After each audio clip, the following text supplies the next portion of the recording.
man, a flat tire. Okay, let's see what the damage is. I'll fix this in no time. Greetings, Clarices and Rudolphs. This is Mad Hatter Patrick. I bet you guys are wondering, what am I doing driving this old truck? Well, you see, I've been doing some last-minute Christmas shopping. Not presents or anything, but Christmas movies.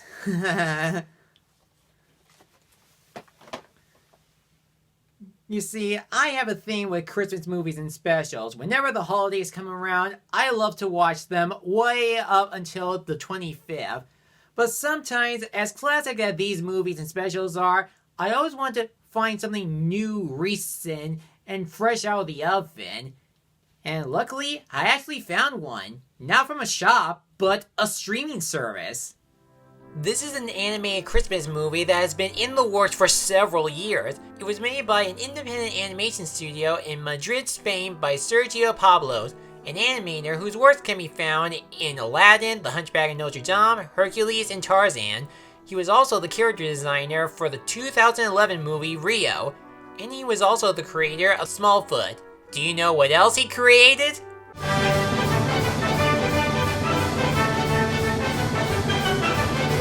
Yep, he is also the creator of the Despicable Me franchise, one of the most highest-grossing animated franchises of all time.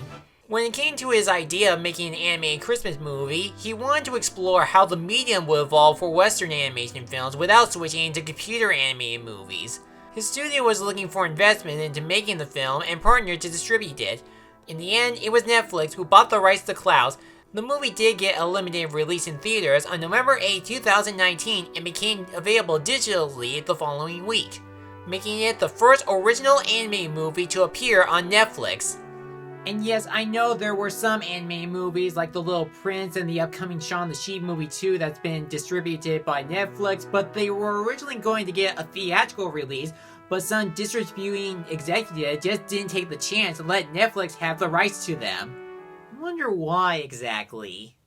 Come on, Larry, let's release Shaun the Sheep movie 2. Nah, I want a movie about snow dogs so we can make a Norman and North cinematic universe, and make a movie about Playmobiles while we're at it. You'll be sorry, sooner or later people will start watching these movies on streaming service instead of the theaters. And those movies you mentioned will never make a lot of money. Okay, now if you'll excuse me, I gotta talk to the CN about making a reboot about these cats wielding the sword of omelet. Either way, welcome to another episode of the Wonder Reviews. Let's take a look at this Christmas miracle. This is Klaus. It's about a postman named Jesper, played by Jason Schwartzman, who's living in a life of luxury, but his dad, the owner of the postal service, orders him to move way up north and took away all of his deluxe privileges. If he can deliver 6,000 letters from the town, he can return home. The problem is that the town is under a family feud, Hatfield versus McCoy style. But he encounters a toy maker, played by the legendary J.K. Simmons, who tasks him to deliver a toy to a child. This gives Jesper an idea. If he can get the kids to write letters to Klaus, the duo can deliver toys to them and possibly spread some Christmas cheer. One achievement that this story managed to succeed is following the same structure as A Christmas Story. Since it's an origin tale about Santa Claus, it displays interesting interpretations on how he works and where he comes from. These include going down chimneys, getting a sleigh, putting coal in stockings to naughty kids, and why delivering presents on Christmas Day worldwide. Of course, it does sprinkle some humor since it is a buddy comedy movie, but the jokes are pretty subtle and can leave a few giggles. Even the relationship between Klaus and Jesper is well done with distinct strategies and personalities. You have Jesper, who's this egotistical mailman and acts more like Emperor Cusco, but when he comes across Klaus, he starts to care about him and the people around him.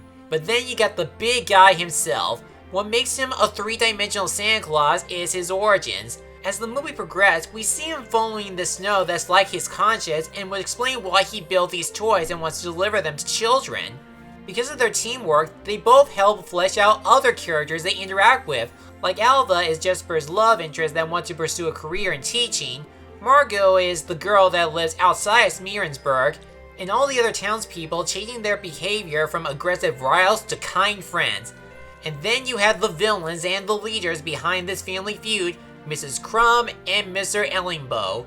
As funny as it is, where one's a strategist and the other's a dimwit follower, their actual goal seems pretty vague, where if they join forces to stop Jesper and Klaus to spread happiness to everyone, they and the rest of their families can go back to being enemies again because it's part of their tradition.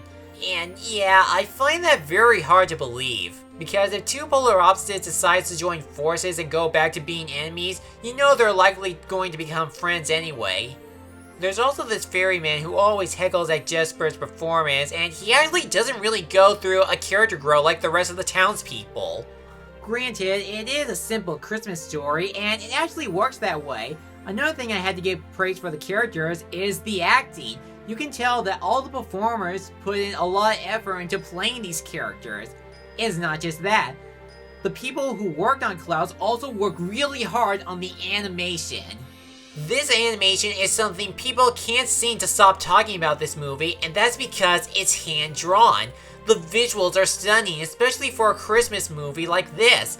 The character animation has the cinematic movement, and it makes the chase scenes and gift deliveries fun to watch. It can have some cartoony animation like on Jesper, but they're subtle and help match their personalities along with their designs. The only ones that have a serious design to them are Klaus, Alva, and the ones outside of Smearensburg. Speaking of the town, Smearensburg also has some nice background animation as this gritty, gloomy neighborhood, but once Jesper and Klaus start delivering presents, the place becomes chipper. In addition, the movie presents a lot of visuals that help set the tone of the movie, like the use of lighting, snow, and wind textures. Even though it looks 3D animated, it still feels like a 2D Western animation style that the studio planned on doing so.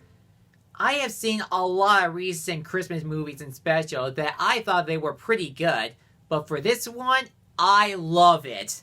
Klaus is the most innovative Christmas movie ever to be released, with an engaging story, revolutionary animation, nice humor, and some memorable characters.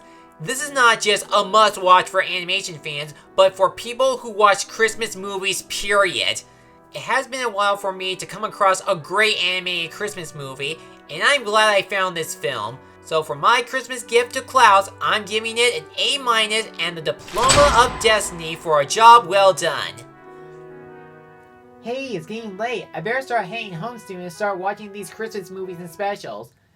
Now remember, people, no matter how many times we watch these Christmas movies and specials, or how many times we heard these stories before, and what the future holds for these upcoming movies and specials, there will always be something new and original fresh out of the oven. And with the popularity of Klaus still going strong, maybe it will get noticed at the Academy Awards. Because if a Netflix movie like Roma can get an Oscar nomination, why can't this one? If not, well, we still have the Annies for that. I'm Matt Patrick. Now, if you'll excuse me, I'd better start heading home and watch these movies with a magician's rabbit, a snow monster, and a penguin.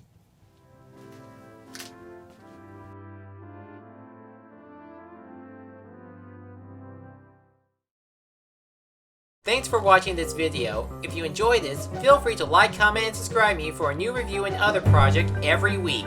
I'll see you soon.